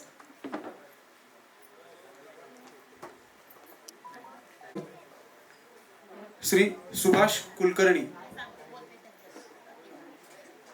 तर या ठिकाणी श्री सुभाष कुलकर्णी, सतीश कुलकर्णी, शिवाजीराव निंबाळकर व श्री मधुसूदन दिने या ज्येष्ठ सभासदांचा या ठिकाणी सन्मान केला जाणार आहे. तरी त्यांच्याविषयी 4 शब्द संस्थेच्या अध्यक्ष श्रीमती अनुराधा कोल्हापुरे या सांगत आहेत. वार्षिक सभा जशी सभासदांसाठी असते तसं सभासदांसाठी सुद्धा काहीतरी आपण चांगल्या गोष्टी केल्या पाहिजे. सभासद चांगले किंवा त्यांचं कार्य किंवा त्यांचं वयोमान याची दखल घेऊन आपण त्यांचा सन्मान केला पाहिजे, म्हणून आपण ह्या सत्काराचं आयोजन केलेलं आहे. मी सुरुवातीला सांगितलं त्याप्रमाणे सुरुवातीला मी तुमचे आभार मानते. सभा खरंच खेळीमेळीच्या वातावरणात झाली. तुम्ही स्वतःसाठी ना आमच्यासाठी टाळ्या वाजवा, असं सहकार्य पुढे लाभेल. तर 3 नावं आम्ही काढलेली आहेत. त्यातलं पहिलं नाव आहे ते सतीश कुलकर्णी. त्यांनी पुढे यायचं आहे. मी त्यांच्याविषयी थोडं बोलते आणि त्यांनी सन्मान स्वीकारायचा आहे. आपल्या उत्कर्ष पत संस्थेची जी चादर आहे, ज्यात प्रेमाची ऊब आहे, अशी चादर आम्ही सन्मानार्थींना देणार आहोत. तर माननीय सतीश कुलकर्णी यांनी समोर यायचं आहे. आपल्याला माहिती आहे सतीश कुलकर्णी म्हणजे नाव घेतच त्यांचं एक प्रकारचं व्यक्तिमत्व डोळ्यासमोर येतं. प्रत्येक सभांमध्ये प्रत्येक कार्यक्रमामध्ये हजेरी लावणार आणि सर्वांचं भरभरून कौतुक करणारे हे सतीशजी कुलकर्णी हे फार मोठे विचारवंत आहेत हे आपल्याला सगळ्यांना माहिती आहे. त्यांचं वय बरंच आहे. आपण त्यांना 2 कामासाठी सन्मान देत आहोत. वयस्कर पण तब्येत चांगली, दिनचर्या, राहणीमान आदर्शवत आहे अशासाठी, आणि त्यांचं सामाजिक कार्य यासाठी सुद्धा आपण त्यांचा सन्मान करणार आहोत. तर कुलकर्णी साहेब 68 पासून सुमारे 37 वर्ष महाराष्ट्र शासनाच्या आपल्या वाईमध्ये जे मराठी विश्वकोश आहे त्यामध्ये त्यांनी संपादकीय विभागात मोठं काम केलेलं आहे, खूप चांगलं काम केलेलं आहे. आणि 2004 साली ते सेवानिवृत्त झाले आणि या काळामध्ये तर्कतीर्थ लक्ष्मण शास्त्री जोशी यांच्याबरोबरचा त्यांचा सहवास खूप वाखाणण्यासारखा आहे आणि त्यांच्या कामाचा कार्याचा पगडा यांच्यावरही झाला म्हणायला हरकत नाही. अशा पद्धतीने ते भाग्यवान आहेत की त्यांच्या बरोबर त्यांनी अनेक वर्ष काम केलेलं आहे. त्यांचं शिक्षण हे बेळगावमध्ये झालेलं आहे आणि विद्यार्थी दशेमध्ये असताना एक अष्टपैलू विद्यार्थी कसा असावा, प्रत्येक कार्यक्रमात भाग घेणं, वक्तृत्व असेल, खेळ असेल, अशा सगळ्या कार्यक्रमात भाग घेत ते पुढं आलेले आहेत. आणि वयाच्या 10व्या वर्षी भारतरत्न डॉक्टर बाबासाहेब आंबेडकर यांच्यापासून त्यांना प्रेरणा लाभली आणि ते बाबासाहेब आंबेडकर यांचे भक्त आहेत. खरं तर त्यांना दलित मित्र हा पुरस्कार मिळायला पाहिजे, आता मिळेल सुद्धा. आणि नंतरच्या काळामध्ये त्यांनी अनेक भाषणांमधून, लेखांमधून आंबेडकरांच्या कार्याचा जनतेपुढं जो काय परिचय करून दिलेला आहे मोठ्या प्रमाणात. अनेक नियतकालिकांमध्ये त्यांचं बाबासाहेब आंबेडकर यांच्या विचार पैलूंवर त्यांनी लिखाण केलेलं आहे. जवळजवळ 2000हून अधिक लेख त्यांचे प्रसिद्ध झालेले आहेत. अनेक स्मरणिका, अनेक विशेषांकामध्ये त्यांचं योगदान आहे, त्याचं त्यांनी संपादन केलेलं आहे. खेडोपाडी जाऊन वेगवेगळी भाषणं दिलेली आहेत, प्रबोधनात्मक भाषण दिलेलं आहे. त्यांचं घर म्हणजे ग्रंथालय आहे. जवळजवळ 10,000हून अधिक ग्रंथसंग्रह त्यांच्या घरामध्ये आहे. नुसता संग्रह नाही, त्याचं ते वाचन करतात आणि त्याची अंमलबजावणी करून त्यांचे ते विचार ते जनतेपुढं मांडत असतात. गेल्या 50 वर्षात बहुतेक सर्व आंबेडकरवादी नेते, विचारवंत, संपादक, अभ्यासक यांच्याशी त्यांचा जवळचा संबंध आहे आणि या विचारांशी निगडीत अनेक विद्यार्थी असतील किंवा संशोधन करणारे विद्यार्थी असेल यांचं मार्गदर्शन, कुलकर्णी साहेबांचं मार्गदर्शन घेत असतात. आकाशवाणी सातारा, अल्फा TV यावरही त्यांची मस्त अशी मुलाखत प्रसारित झालेली आहे. वाईच्या प्रत्येक सांस्कृतिक कार्यात, सामाजिक कार्यात त्यांचा हिरिरीला भाग असतो हे आपण जाणताच. त्यांना अनेक पुरस्कार देखील मिळालेले आहेत. सातारा जिल्हा परिषदेचा भारतरत्न डॉक्टर बाबासाहेब आंबेडकर जयंती निमित्त त्यांना महनीय वक्ता हा पुरस्कार मिळाला आहे. वाईचा पहिला सामाजिक कृतज्ञता पुरस्कार मिळालेला आहे. सह्याद्री एल्गार आणि तांबडी माती, साप्ताहिक तांबडी माती यांच्यातर्फे त्यांना सामाजिक गौरव पुरस्कार मिळालेला आहे. राष्ट्रीय एकात्मता पुरस्कार मिळालेला आहे. वाईभूषण आहे ते, भीमरत्न पुरस्कार आहे. केवढं भरपूर काम आहे त्यांचं. सातारा जिल्हा ग्रंथालय संघाचा ग्रंथमित्र शिवाजीराव चव्हाण स्मृती पुरस्कार मिळालेला आहे. कॅप्टन बाबासाहेब बनसोडे स्मृती पुरस्कार मिळालेले आहेत. आणि ह्याच्यावरून अधिक भरपूर काम त्यांचं आहे. ते सांगत गेलं तर जवळजवळ अर्धा तास मला इथंच लागेल. आणि त्यांच्या सुविद्य पत्नी प्रज्ञा कुलकर्णी या सुद्धा हिंगणी स्त्री शिक्षण संस्थेच्या आजन्म सदस्य होत्या. त्यांच्या माध्यमातून त्यांनी अनेक विद्यार्थी घडवले. त्यापैकीच माझी मुलगी इंदुमती कोल्हापुरे म्हणायला हरकत नाही. त्यांचे संस्कार त्यांच्यावर झालेले आहे. असं हे वेगळं दाम्पत्य आपल्या समाजामध्ये आहेत, वहिनी गेलेल्या आहेत. तर हे विचारवंत सतीश कुलकर्णी यांचा सन्मान आपल्या संस्थेचे उपाध्यक्ष श्री रमेश यादव यांनी करावा. शाल, श्रीफळ, चादर.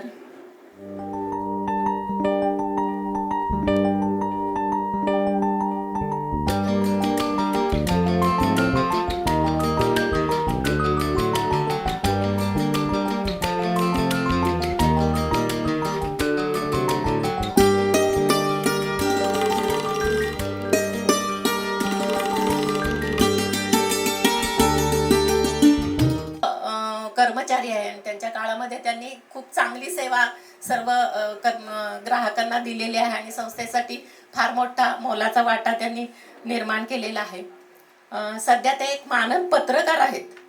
सहकार आणि बँकिंग या विषयावर महाराष्ट्रात त्यांनी अनेक ठिकाणी असंख्य भाषणे दिलेली आहेत. त्यांचे 6 पुस्तकात विपुल लेखन झालेले आहे.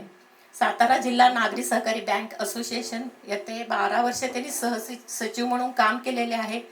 या काळात त्यांनी महाबळेश्वर येथे 2 राज्य पातळीवरील अधिवेशनात सक्रिय सहभाग घेतला आणि यशस्वी करून दाखवलं ते अधिवेशन. विशेष सांगण्यासारखी गोष्ट म्हणजे आनंद कोल्हापुरे यांनी जेव्हा संस्था निर्माण केली तेव्हा त्यांनी स्वतःहून कोल्हापुरे साहेबांना अप्रोच झाले आणि तुम्हाला काय म्हणजे मी त्या गोष्टीची साक्षीदार आहे म्हणून मी भरभरून बोलते त्यांच्याविषयी. तुम्हाला कुठलीही मदत लागली काही असेल तरी मला सांगा, मार्गदर्शन करायचं असेल मला सांगा, मी बँकिंग क्षेत्रात काम केलेलं आहे आणि मी तुम्हाला मदत करू शकतो. आणि अशा पद्धतीने सांगितलेला शब्द त्यांनी खरा ठरवला. वेळोवेळी अण्णांना ते सल्ले द्यायचे, चांगल्या कामाचं कौतुक करायचे आणि त्यामुळे अण्णांना खरंच बरं वाटायचं. मध्यंतरीच्या काळामध्ये असं झालं, अण्णांना वाटत होतं की मधु देणे यांना आपण संचालक पद बहाल करावं, पण झालं असं अण्णांनी फोन केला ना आदल्या दिवशीच ते जनता अर्बन बँकेचे संचालक झालेले होते. त्यामुळं त्यांना तसं होता आला नाही. पण ठीक आहे, संचालक नसले तरी तेवढेच तोलामोलाचे व्यक्ती म्हणून आम्ही त्यांच्याकडं पाहत असतो, त्यांचे सल्ले घेत असतो. अजूनही ते आपल्याला खूप आपले हितचिंतक आणि चांगली मदत करत असतात. दैनिक सामना, महाराष्ट्र मित्र, तरुण भारत, पुणे वर्तमान, ऐक्य आदींसह अनेक साप्ताहिकांमध्ये त्यांचे विपुल लेखन झालेले आहे. अजूनही लिखाणाचे हात त्यांचे थांबलेले नाहीत. बरं नसलं तरी सुद्धा अनेक दिवाळी अंक नियतकालिकातून त्यांनी 40 वर्षाहून अधिक सातत्याने लेखन केलेले आहे. 70 पुस्तकांना विवेचन प्रस्तावना दिलेल्या आहेत. 300 मानपत्राचे त्यांनी लेखन केलेले आहे. कुणाला काय मानपत्र द्यायचं म्हटलं की लोक नेनेंकडे जाणार आणि नेने त्यांना मानपत्र आणि तेही विना मोबदला. काही वेळा असंही झालेलं आहे त्यांची तब्येत बरी नसताना सुद्धा घेतलेलं काम त्यांनी वेळेत पूर्ण करून दिलेलं आहे. सुमारे 1000 पुस्तकांचा परिचय त्यांनी लिहिलेला आहे. विविध स्मरणिकाचे संपादनही त्यांनी केलेले आहे. 2009 जानेवारीपासून ते सज्जनगड मासिकाचा कार्यकारी संपादक म्हणून कार्यरत आहेत.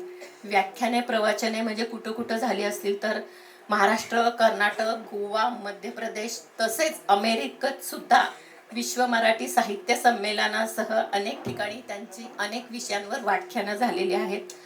वैभूषण, महाराष्ट्र साहित्य परिषद पुणेचा साहित्यिक पुरस्कार, राजाराम मोहनराय स्मृत्यर्थ प्रबोधन पुरस्कार यासह साहित्य, संस्कृती, सहकार, सामाजिक कार्य, पत्रकारिता अशा अनेक क्षेत्रातील 30हून अधिक पुरस्कार प्राप्त ही व्यक्ती आहे.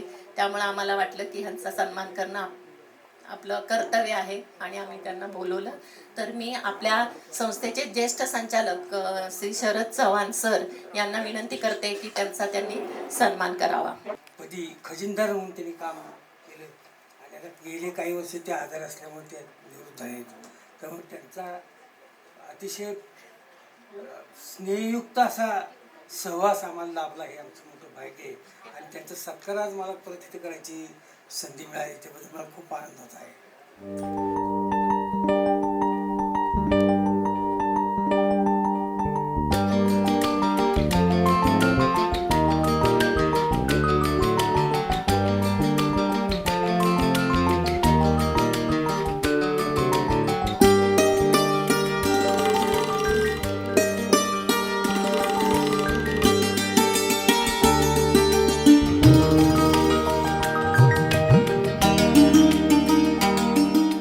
उत्कर्ष पतसंस्थेच्या अध्यक्षा अनुराधाताई कोल्हापुरे आणि सर्व संचालक मंडळाचे सदस्य, सर्व कर्मचारी बंधू भगिनी आणि आपण सर्व उत्कर्ष या पतसंस्थेचे भागधारक बंधू आणि भगिनींनो, उत्कर्ष पतसंस्थेच्या स्थापनेपासून मी त्यांच्या बरोबर आहे. साळवेकर सर याला साक्षीदार आहेत. पहिल्या अनेक मीटिंगमध्ये मला बोलवलं जायचं आणि मी त्या ठिकाणी असायचो आणि माझ्या माझ्या ज्ञानानुसार किंवा मला त्यावेळी जी काही माहिती होती त्यानुसार त्यांना माहिती देत असायचो. आणि एक चांगली संस्था स्थापन करावी वाईमध्ये अशी एक आनंद कोल्हापुरेंची खूप दिवसांची मनीषा होती आणि ती त्यांनी पूर्ण केली. ते स्वतः एक शिस्तीचे कार्यकर्ते होते. त्यांना अनेक वर्ष मी त्यांच्याबरोबर वेगवेगळ्या ठिकाणी काम केलेलं आहे आणि त्यामुळे त्यांच्याबद्दल एक चांगल्या प्रकारची अशी भावना मनामध्ये होती आणि अजूनही आहे. म्हणून त्यांनाही मदत केली. त्यांचे रोटरीतले सर्व सहकारी तेही माझे सगळे मित्रच मंडळी होते.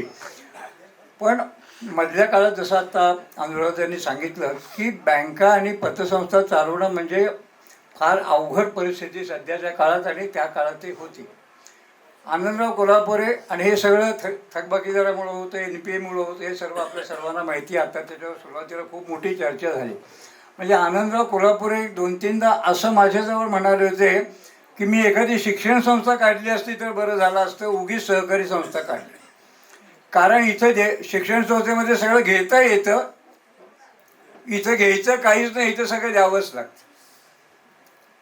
पण तरीसुद्धा ते द्यावं लागून इतका वेळ त्यांनी त्या ठिकाणी देऊन सगळं कुटुंब त्या ठिकाणी त्यांनी आपलं पणाला लावलं असं म्हटलं ते हरकत नाही. आणि ती संस्था अत्यंत चांगल्या पद्धतीनं चालवली. याचा एक गेल्या 27 वर्षाचा मी साक्षीदार आहे. मला अजित पवारांचं ते भाषण अजून आठवतं की अजित पवार म्हणले आत्ता तुम्हाला बिनविरोध येत आहे पण जरा थोडी वाढू दे की म्हणजे तुम्हाला संस्था चालवायची काय असतं ते कळेल. आणि तो अनुभवसुद्धा या सगळ्या मंडळींनी घेतलेला आहे. अतिशय उत्तम पद्धतीनं आता ब असं जरा थोडंफार फिरतं, त्याच्याबद्दल काही फारशी शंका बाळगायचं कारण नाही. परंतु या सर्वांनी की ब झालेल्या पुढच्या वर्षी वर्गामध्ये आम्ही येऊ अशा जो आत्मविश्वास त्यांनी केला आहे. सहकारी चळवळीमध्ये आत्मविश्वास हा अत्यंत महत्त्वाचा आहे.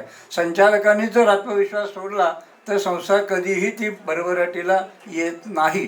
संस्था चालक जितके आत्मविश्वास असतील तितकं संस्था चांगल्या पद्धतीनं चालतील आणि त्यांना यश मिळेल. मी स्वतः 32 ते 34 वर्षे वाई अर्बन कोऑपरेटिव्ह बँकेमध्ये काम केलेलं आहे.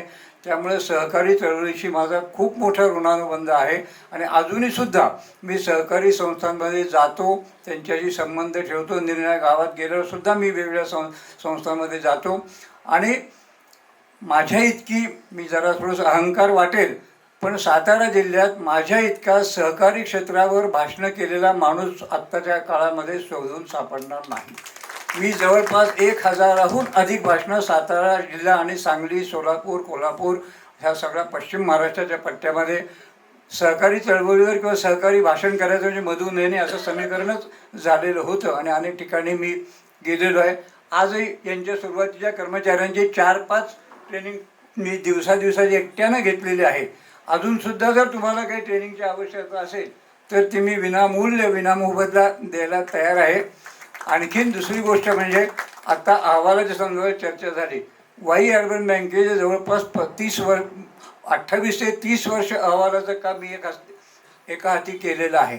सुरुवातीच्या काळामध्ये अविनाश जोशींचं आम्हाला चांगलं सहकार्य होतं आणि नंतरच्या काळामध्ये मी वाई अर्बन बँकेचं जे काम केलं तुमच्या अहवालासंदर्भात जर तुम्हाला काही मदत लागली तर तीसुद्धा मी द्यायला तयार आहे. विशेषतः प्रूफ रिडिंग हे अत्यंत महत्त्वाचे आहे. प्रिंटिंग मिस्टेक म्हणून चालत नाही.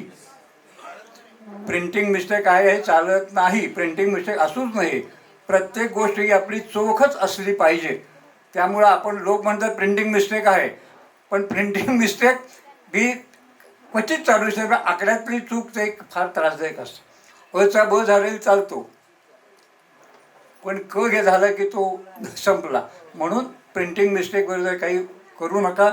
जर ती झाली तर माझ्याकडनं जर मला काही सहकार्य तुम्ही पुढच्या वर्षीपासून प्रूफ जर माझ्याकडे आधी मला आणून दिलं तर मी आणि तुमचे कर्मचारी आम्ही चांगलं बसून ते प्रूफ निश्चितपणे हे म्हणते ते बरोबर बेरजा बघितल्याच पाहिजेत. कॉम्प्युटरवर जरी असं ते बेरजा हे अत्यंत आवश्यक बघणं आहे. कारण कॉम्प्युटरवर जसं झालं तसं काही वेळेस तिथं आपणच फीड करतो त्यामुळे ते चुकण्याची शक्यता तिथंसुद्धा नाकारता येत नाही. तेव्हा असं आहे माझा सत्कार केला त्याबद्दल मी या सर्वांना मनापासून धन्यवाद देतो. आपली उत्कर्ष पतसंस्था आणि एकूणच वाईतील सर्व सहकारी चळवळ ही अतिशय चांगल्या पद्धतीनंच चालावी याबद्दल मी सहकारी चळवळीतल्या सर्व कार्यकर्त्यांना शुभेच्छा देतो आणि पुन्हा एकदा माझा इथं सत्कार केल्याबद्दल सर्वांना मनापासून धन्यवाद देतो आणि माझे विचार व्यक्त करण्याची मला परवानगी दिली त्याबद्दल अध्यक्ष आणि सर्व संचालक मंडळाचे मी मनापासून आभार मानतो. धन्यवाद. कार्यक्रम जरी ह्या सत्कारामुळे लांबला असं काही जणांना वाटत असेल, तुम्ही मला सांगा हे करणं गरजेचं आहे की नाही? आहे ना? ठीक आहे, आता एक सत्कार राहिलाय, पुढं अजून 2-3 सत्कार आहे, ते घेऊच आहे थोडक्यामध्ये. आता पुढचं मी नाव सांगते, डॉक्टर सुभाष कुलकर्णी. त्यांनी समोर यायचं आहे. म्हणजे माझी खूप दिवसापासून इच्छा होती की या डॉक्टरांचा सत्कार झाला पाहिजे आणि त्या स्वप्न माझं पूर्ण होतंय. तुम्हाला माझ्या वयस समकालीन असणाऱ्या व्यक्तींना माहीत असेल की त्यांचा सत्कार का घेतलेला आहे.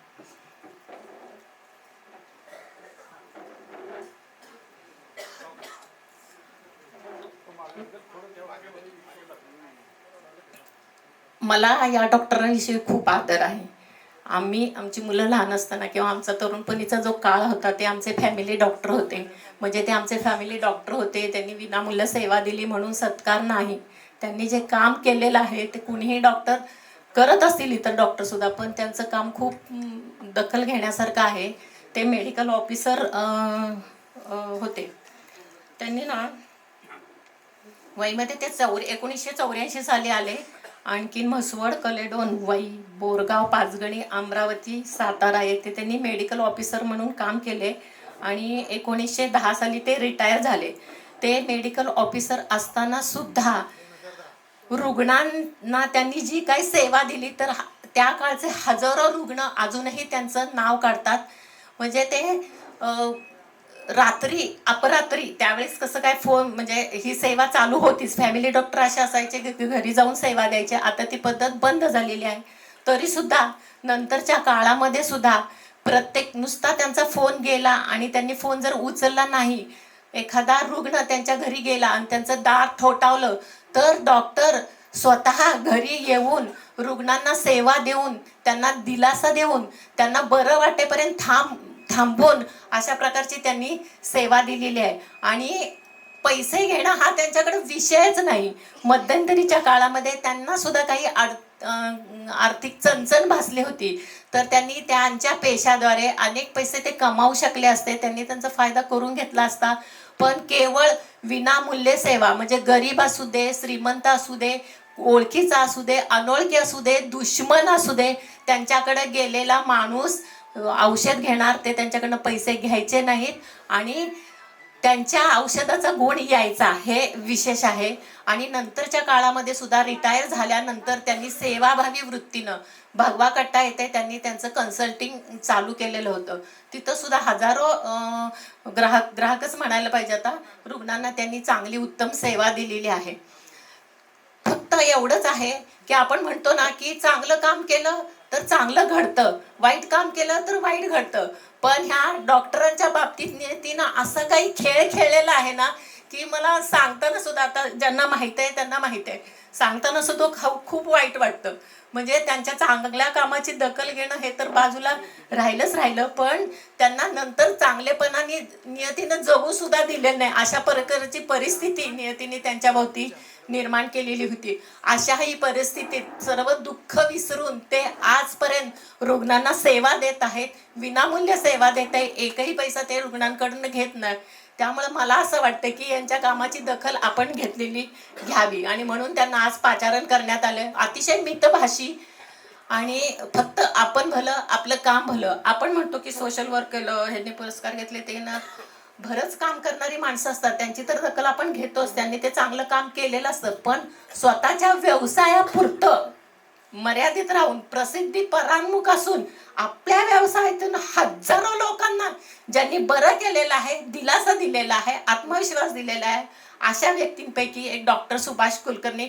जोरदार टाळ्या त्यांना वाजवून त्यांच्यासाठी आपण त्यांचं कौतुक करूयात आणि त्यांना पुढील कार्यासाठी शुभेच्छा देऊयात. मी कुलकर्णी डॉक्टरांना विनंती करते की त्यांनी आपल्या उत्कर्ष पतसंस्थेतर्फे दिलेला सन्मान स्वीकारावा. संस्थेच्या ज्येष्ठ संचालिका मंगला आईवळे, सलीमबाई बागवान, आणखीन आपले साळवेकर सर या दिग्गजनेही त्यांना जो काही पुरस्कार आहे तो प्रदान करावा.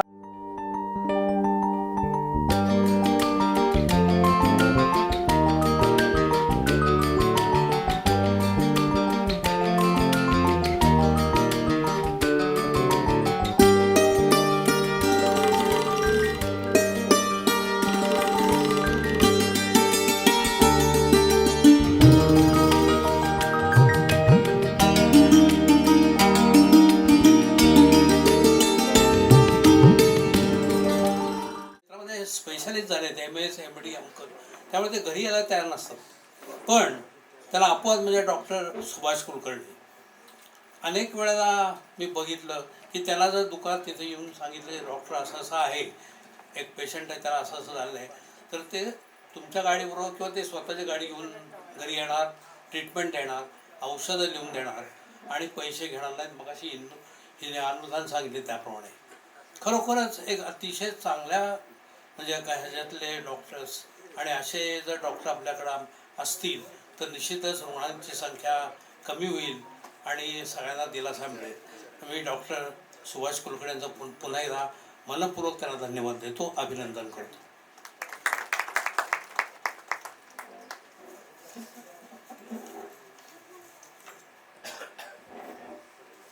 धन्यवाद. यापुढील सत्कार जे होणार आहेत ते शैक्षणिक क्षेत्रात उल्लेखनीय कामगिरी केलेल्यांचे सत्कार यापुढे होतात. त्याआधी संस्थेचे सभासद श्री उमेश खरोटे यांचा मुलगा ओम खरोटे हा नुकताच त्याला नवीन नोकरी मिळाली आणि पहिल्याच पगारात त्यांनी रक्कम रुपये 20,000ची संस्थेमध्ये ठेव केली. त्याबद्दल खरंच त्याचं अभिनंदन. हे संस्थेवर असलेले प्रेम आणि विश्वास याचं प्रतीक आहे. आज काही कारणास्तव तो येथे उपस्थित राहू शकत नाही. यापुढील सत्कार आहे कुमारी प्रेरणा समीर पवार. ती देखील आज या ठिकाणी उपस्थित नाहीये, परंतु CA परीक्षेत अत्यंत अवघड असणाऱ्या या परीक्षेत तिने उत्तुंग यश मिळवले, त्याबद्दल तिचे अभिनंदन. त्याचप्रमाणे CA परीक्षेत अजून एक सत्कार आपण या ठिकाणी करतोय. माधुरी दिलीप फरांदे राहणार ओझरडे यांनी देखील CA परीक्षेत उत्तुंग यश मिळवले.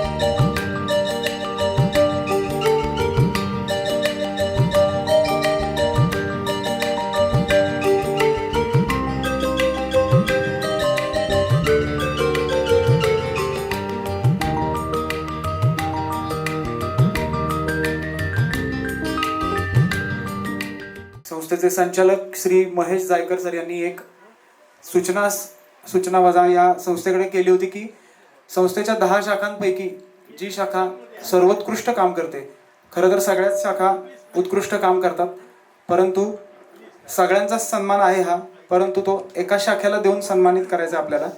तर मी संस्थेच्या मुख्य शाखेचे शाखा प्रमुख श्री साजिद मुल्ला सर यांना विनंती करतो की त्यांनी उत्कृष्ट शाखेचा सन्मान स्वीकारण्यासाठी आपल्या शाखेच्या आणि संस्थेच्या वतीने पुढे यायचे.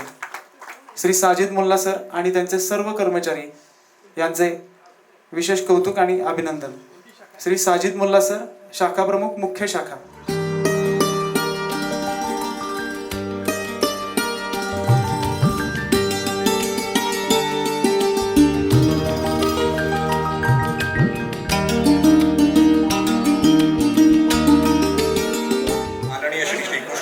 वाडेकर साहेब, उपनिबंधक सहकारी संस्था, महाराष्ट्र राज्य, पुणे. श्री मिलिंद सोबले साहेब, जिल्हा उपनिबंधक. माननीय श्री संजय सुद्रेकी साहेब, सहाय्यक निबंधक, सहकारी संस्था वाई. श्री अजित क्षीरसागर साहेब, महाराष्ट्र राज्य सहकारी पतसंस्था फेडरेशनचे अध्यक्ष. माननीय काका कोयटे साहेब, सहकार सल्लागार. माननीय श्री गणेश निमकर, यांचेही आभार. संस्थेचे सन 2024-25चे लेखा परीक्षक श्री संजय पवार साहेब, कर लेखा परीक्षक श्री सागर वाघ, अंतर्गत लेखा परीक्षक DV खरात साहेब, सिस्टीम ऑडिटर अनुपम खरात, संस्थेचे मार्गदर्शक तसेच RBI निवृत्त अधिकारी अविनाश जोशी सर व वेळोवेळी आम्हाला सूचना व मार्गदर्शन करणारे आमचे अण्णा म्हणजे सुनील शिंदे यांचेही आभार. तसेच या आजच्या या सभेसाठी ज्या कोणी लोकांनी आम्हाला मदत केलेली आहे त्यांचेही आभार. व सगळ्यात महत्त्वाचं उत्कर्षाचा स्टाफ ज्यांनी व्यवस्थित आणि सुयोग्य नियोजन केलं त्याबद्दल स्टाफचेही विशेष आभार.